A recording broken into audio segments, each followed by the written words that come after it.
यह मैंगलोर में हुआ और वह मैसूर से कुछ वॉलंटियर्स के साथ आई थी। तो जब सुबह गेम्स के लिए गए तो कुछ नए लोग थे और वहाँ ये एक इंसान जो हर जगह मौजूद था, जो सदगुरु के साथ लंबी लंबी फ्रिस्बी फेंक रही थी, वो हर जगह गेंद के खेल में थी, जो सदगुरु को आउट करने के लिए अड़ी हुई थी। तब तक किसी को नहीं पता था कि वह कौन है। कार्यक्रम के अंत में सदगुरु ने उन्हें ईशा योग शिक्षक के रूप में हम सबसे परिचय कराया। और उस समय वो किसी बैंक में काम कर रही थी। वो सदगुरु के साथ बहुत जुड़ी हुई थी और वो हमेशा उनके आसपास रहती थी। मुझे याद है कि उन्होंने अपनी शादी के बारे में कैसे बताया।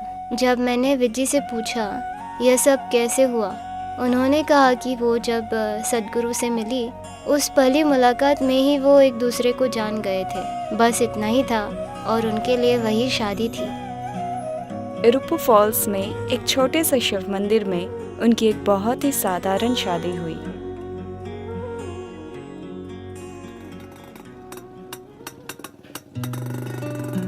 उस समय सदगुरु ऐसे थे कि वो एक खेत तैयार कर रहे थे और जो कुछ खेत में होता वो जानती थी या वहाँ पहुँच जाती जब भी उनको समय मिलता।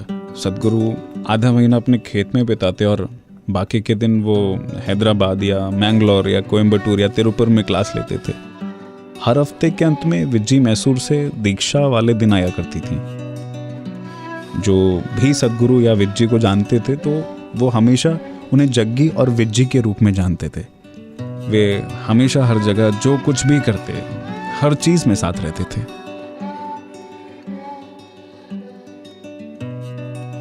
उन्होंने एक दूसरे को पोषित किया, एक साथ खेले, बंजारों की तरह बड़े पैमाने पे यात्राएं की। ऐसा था उनका संबंध।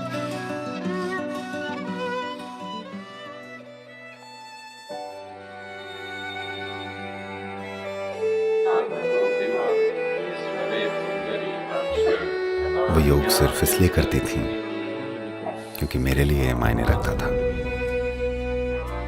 उन्होंने अपनी सेहत के लिए योग नहीं किया, उन्होंने अपनी भलाई के लिए योग नहीं किया, उन्होंने अपनी भलाई की परवाह ही नहीं की। उन्होंने योग सिर्फ इसलिए किया क्योंकि मेरे लिए ये मायने रखता था। मैं इसके बारे में बात करता हूँ इसलिए वो योग करती थी। कितनी बार उन्होंने लोगों से इसके बारे में खुलकर बात की कि वो कुछ ऐसा करना चाहती हैं जो मेरे लिए मायने रखता है। विजी मेरी पत्नी थी, पर ज्यादातर समय वो मेरी पत्नी के बजाय मेरे बच्चे की तरह रहती थी, क्योंकि वो ऐसी ही थी। लेकिन फिर भी हमारे बीच हमेशा एक बड़ा दिलचस्प और गहरा किस्म का रिश्ता था। हर समय वो हर समय मेरी छाया की तरह रहती थी। 12 साल हर वक्त हर समय जहाँ मैं था वो वहाँ थी। वो योग कार्यक्रम का आयोजन करती थी, वो घूमती रहती थी, दिन भर काम करती, वो सब कुछ करती थी।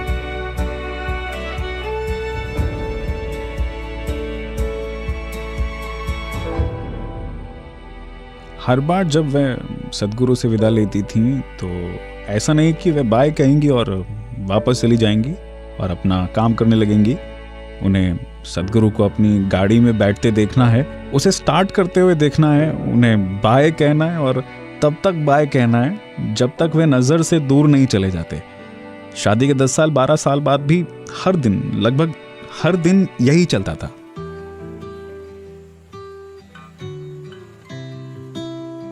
वे एक व्यक्ति के रूप में सदगुरु के प्रति बहुत ज़्यादा समर्पित थीं। वो हरदम इस बात पर अडिग रहीं कि उन्हें आध्यात्मिकता से कोई लेना देना नहीं है। वे सिर्फ सदगुरु से एक व्यक्ति के तौर पर रुचि रखती थीं, जो उनके पति भी थे और वे उनकी एकमात्र रुचि थे।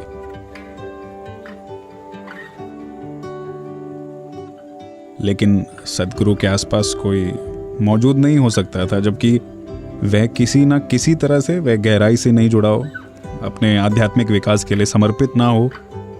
भले ही वो कहती थीं कि वह आध्यात्मिक पथ पर नहीं है, ये उनके लिए नहीं है और ये सब। मुझे लगता है कि लगातार शुरुआत से ही, ना चाहते हुए भी, वह इस रास्ते पर बढ़ रही थीं।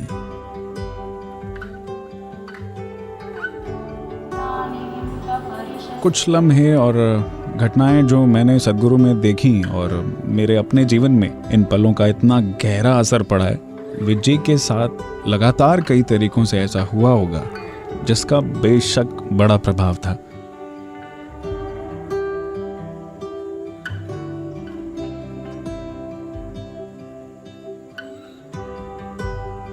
वह किसी भी चीज को लेकर किसी भी हद तक जा सकती थीं। जो कुछ भी हो रहा था वह वहां थीं। इसलिए नहीं कि सद्गुरु वहां थे और उन्हें एक पत्नी के रूप में वहां रहना था या ऐसे किसी चीज की वजह से, नहीं, वह इसलिए थी क्योंकि वह भी समान रूप से चाहती थी कि लोगों के साथ अच्छी चीजें हों और लोगों को सद्गुरु से फायदा हो और इसे अपने जीवन में उतारें।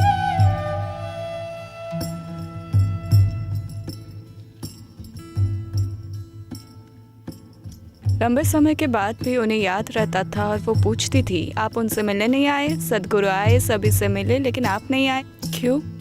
इनसे बात करें, उनसे बात ना करें, ऐसा कुछ नहीं था। वो सभी से प्यार करती थी। जैसे कि उनका दिल बहुत ही कोमल था। अगर किसी को कुछ कहना है उन्हें कोई संकोच नहीं था एक चूड़ी दे देने और समस्या को हल करने में। वो बहुत बहुत ही मिलनसार और प्यारी महिला थी जिनसे मैं मिली थी।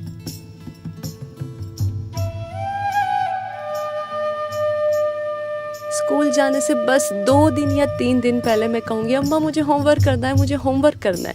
आखिरी के 3 दिनों में मैं अपने दाहिने हाथ से लिख रही हूँ और वो अपने बाएं हाथ से कुछ और लिख रही होंगी ताकि यह लगे कि यह मेरा काम है।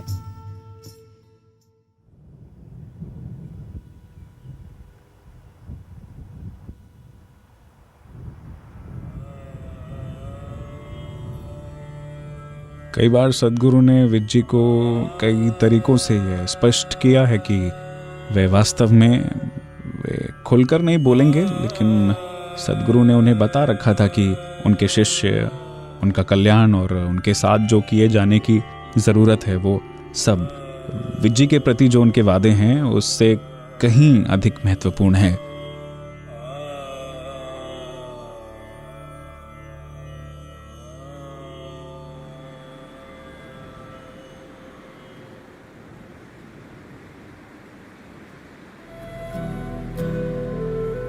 स्वामी निर्मलानंद एक ऐसे व्यक्ति थे जिन्हें मैं लंबे समय से जानता था। मैं उनसे लगभग 20 साल पहले या शायद उससे भी ज़्यादा समय पहले एक अजीब से माहौल में मिला था और तब से हमारे बीच एक तरह से संबंध बहुत मधुर रहे हैं। कोई 1996 की शुरुआत में हम BR हिल्स गए, मैं और विजी वहाँ गए। उस समय राधे भी हमारे साथ थी। हम उनसे बात कर रहे थे और उन्होंने कहा अगले साल जब उत्तरायण आएगा मैं शरीर छोड़ना चाहता हूँ। मैंने उनसे पूछा क्यों? उन्होंने कहा मैं एक योगी के रूप में जिया हूँ, पर अब मैं एक रोगी के रूप में नहीं जीना चाहता, मैं एक योगी के रूप में मरना चाहता हूँ। वो मुझसे पूछ रहे थे, मुझे असल में ये ठीक से पता नहीं है कि कैसे जाना है। उन्होंने अपने लिए एक छोटी सी समाधि बनाई थी। क्या ये कारगर होगा, क्या ये होगा, ये और वो। ये पहली बार था जब मैंने एक पूरी तरह से अलग चीज़ पर बात की थी और मैंने उन्हें कुछ खास बातें बताई कि वो क्या है जो किसी व्यक्ति को शरीर छोड़ने से रोकता है और वो क्या है जो एक व्यक्ति को शरीर छोड़ने देता है। विजी वहीं थी, वो सब सुन रही थी और फपक फपक कर रो रही थी और वो बहुत देर तक रोती रहीं। मैंने उसे अनदेखा किया और उनसे बात करना जारी रखा। तब वो भी रह कर रोते रहे और मुझसे सवाल पर सवाल पूछते गए और हम कई बातों पर बहुत विस्तार में गए जिनके बारे में आमतौर पर मैंने कभी कहीं बातें नहीं की हैं। निर्मलानंद से मिलने के बाद हम नीचे आए और वहाँ से बाहर निकलते ही मैंने गाड़ी खड़ी की और मुझे पता था कि वो कुछ इस तरह के मूड में थी, एक तरह की मनोदशा में थी। तो मैं बस सड़क पर खड़ा हुआ था। वहाँ का नज़ारा बहुत लाजवाब था। तो मैं बस वहीं सड़क पर खड़ा हुआ था। राधे भी वहीं नज़दीक ही खेल रही थी और वो आई और मेरे पैरों पर गिर पड़ी और बोली, मैं भी वही करना चाहती हूँ जो वो कर रहे हैं। मैं इस पूरी बात को किसी तरह मजाक में उड़ाकर टालने की कोशिश कर रहा था। वो रोती जा रही थी और कह रही थी मैं उन्हीं की तरह जाना चाहती हूँ। मैंने कहा ठीक है, क्या तुम साधना करने को तैयार हो? तुम ही करो, देखते हैं। मैंने कभी नहीं सोचा था कि उनके अंदर हमेशा के लिए साधना में लगे रहने की धुन होगी। तो मैंने उन्हें कुछ चीज़ें बताईं और तुम ये चीज़ें करो, मैं देखता हूँ कि तुम कितनी गंभीरता से करती हो। अगर चीज़ें उस स्टेज तक पहुँचती हैं तो हम देखेंगे।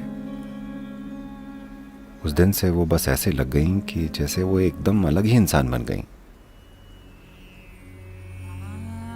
अचानक आखिरी 8-9 महीने में वो ऐसे पूरी तरह से एकाग्र हो गई, और जिस तरह से वो जा रही थी मैंने देखा कि वो इतनी तीव्रता से जा रही थी। और 2-3 महीने बाद वो बड़े आत्मविश्वास से ये कहने भी लगी कि कुछ समय में वो जाने वाली है। तब मैंने उन्हें थोड़ा बहुत धीमा करने की कोशिश की और मैंने कहा अभी जाने का क्या मतलब है? शादी के इन पूरे 12 सालों में हम सिर्फ घूम ही रहे थे। अब जाकर हमारे पास रहने को जगह थी जिसे वो अपना कह सकती थी, खाना बना सकती थी, तमाम चीज़ें कर सकती थी जो मैं जानता था कि उनके लिए बहुत मायने रखती थी। तो मैंने कहा जल्दी क्या है, और बच्ची अभी बस 7 साल की है। मैंने कहा तुम्हारे लिए भी चीज़ें अच्छे से हो रही हैं, अभी ही क्यों? तो उसने कहा अभी मैं अपने भीतर बेहद सुंदर महसूस कर रही हूँ और बाहर भी हर कोई मेरे साथ बहुत अच्छा है। यही वो समय है जब मैं जाना चाहती हूँ। मुझे नहीं पता कि मैं कब तक इसे बना के रख पाऊँगी। पूरी ज़िंदगी में कंफ्यूज रही हूँ। अभी मैं एक ऐसी जगह पर हूँ जहाँ मैं होना चाहती हूँ। मैं ऐसे ही जाना चाहती हूँ।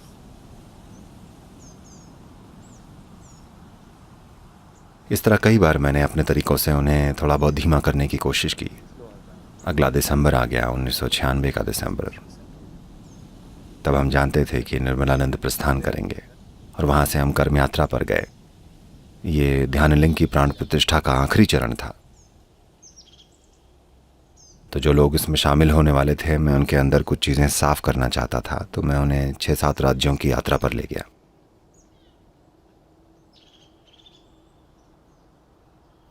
I have nothing much to say. This 12 days trip is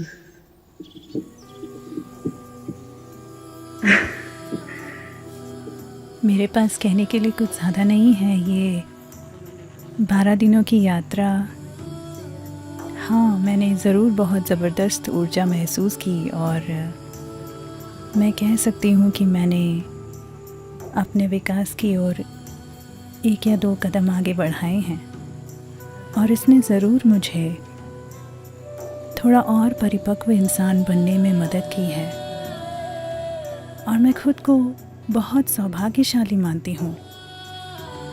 मैं एक ही आशा रखती हूँ कि मैं हर किसी के कुछ काम आ सकूँ।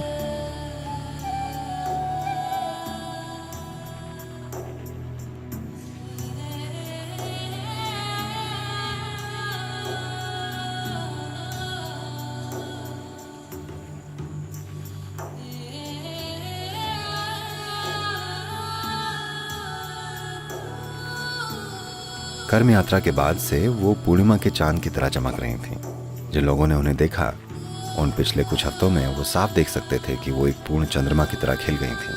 तब मुझे लोगों को बताना पड़ा कि उसने कहा है कि वो जल्दी चले जाने वाली हैं। उन्हें विश्वास ही नहीं हुआ। मैंने कहा ऐसा ही है। दिसंबर की पूर्णिमा के बाद उन्होंने लोगों को भोजन परोसना शुरू किया। 3 पूर्णिमाओं तक वो भोजन बनाकर परोसना चाहती थीं और फिर वो चली जाना चाहती थीं।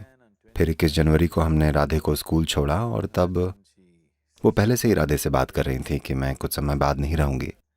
बच्ची बस सहज सी थी, उसने उस पर ध्यान नहीं दिया और हम 21 की शाम को ऊटी से वापस लौटे।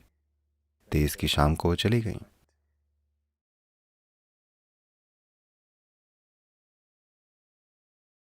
सुबह लगभग 8 बजे सद्गुरु ने मुझे बुलाया और मुझे विजी के साथ रहने के लिए कहा, क्योंकि वो एक ख़ास साधना कर रही थी और उस पूरे दिन मैं ध्यान करते हुए और दूसरी गतिविधियां करते हुए उनके साथ थी।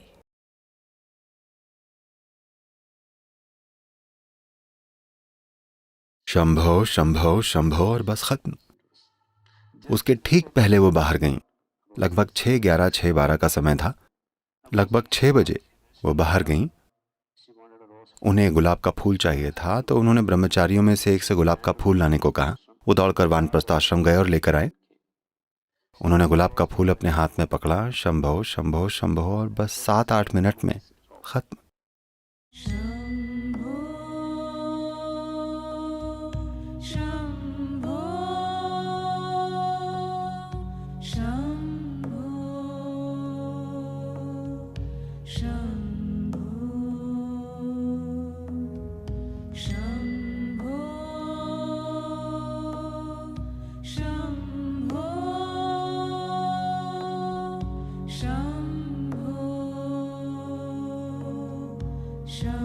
तीन दिन के बाद ही जब मैं ध्यान में बैठी थी मुझे एकदम से एहसास हुआ कि उन्हें पता था कि ये होने वाला है। उनकी महासमाधि मेरे लिए एक वादे की तरह है। अगर आप वाकई वही चाहते हैं तो ये एक संभावना है। अगर आप किसी चीज को चरम लक्ष्य मानकर बेहद तीव्रता से ढूंढ रहे हैं तो आप उसे प्राप्त कर सकते हैं। विजय की माँ समाधि जीवन को देखने के मेरे तार्किक तरीके पर बहुत बड़ा प्रहार था। किसी ने उन्हें इस तरह नहीं देखा, लेकिन अपने आप में वो बहुत तीव्र और पक्की थी। और बेशक महासमाधि कुछ ऐसा साबित करती है जो दिख नहीं रहा था, जो लोगों की आंखों को साफ साफ नहीं दिख रहा था, जैसे कि लगभग कोई और चीज़ काम कर रही थी, हरदम कोई और चीज़ उनके साथ पूरे समय काम कर रही थी।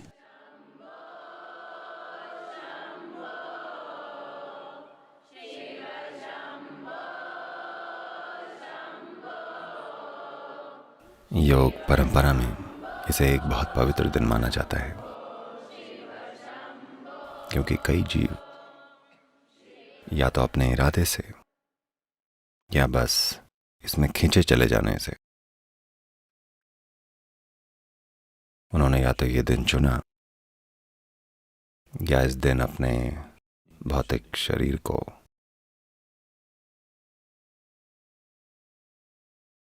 त्यागने को सचेत रूप से प्रेरित हो गए। इस परंपरा में कितने सारे योगियों ने ऐसा किया है। यहाँ ईशा में भी हमने एक महान घटना देखी। For Vijay, who had neither any sadhana behind her, nor did she have any great knowledge. विजय जिनके पीछे न तो कोई साधना थी और न ही उन्हें कोई महान ज्ञान था, अपनी भावना की सरलता और जो वो चाहती थी उसको लेकर अपनी लगन की तीव्रता से उन्होंने इसे किया। ये बड़ी सहजता से हुआ। The effortlessness which even accomplished yogis would go through a little bit of. पहुंचे हुए योगी भी ऐसी चीजें करने में थोड़े बहुत संघर्ष से गुजरेंगे। ये बहुत सहज रूप से हो गया। इसे प्राप्त करने के कई तरीके हैं। विशुद्ध ऊर्जा के जरिए या जागरूकता से या बिल्कुल निस्वार्थ भाव से या भक्ति से।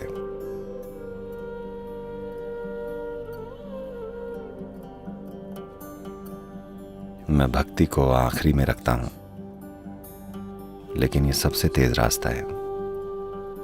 मैं इसे आखिरी में इसलिए रखता हूं क्योंकि भक्ति और भ्रम के बीच बहुत बारीक रेखा होती है। बहुत से लोग इससे चूक जाएंगे।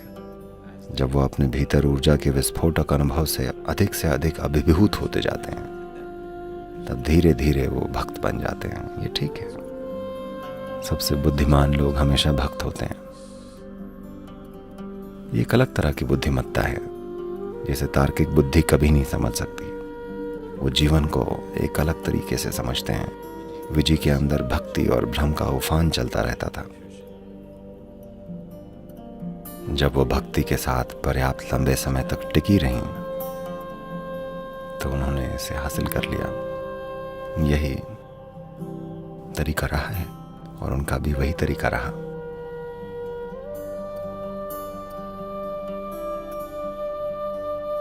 तो वो तीन चीजें जिनको लेकर उन्हें बड़ी खुशी और गर्व होता, वो थी वो शानदार तरीका जिससे ध्यान लिंग की प्राण प्रतिष्ठा हुई। उस समय उनकी गैर मौजूदगी के बावजूद हुआ।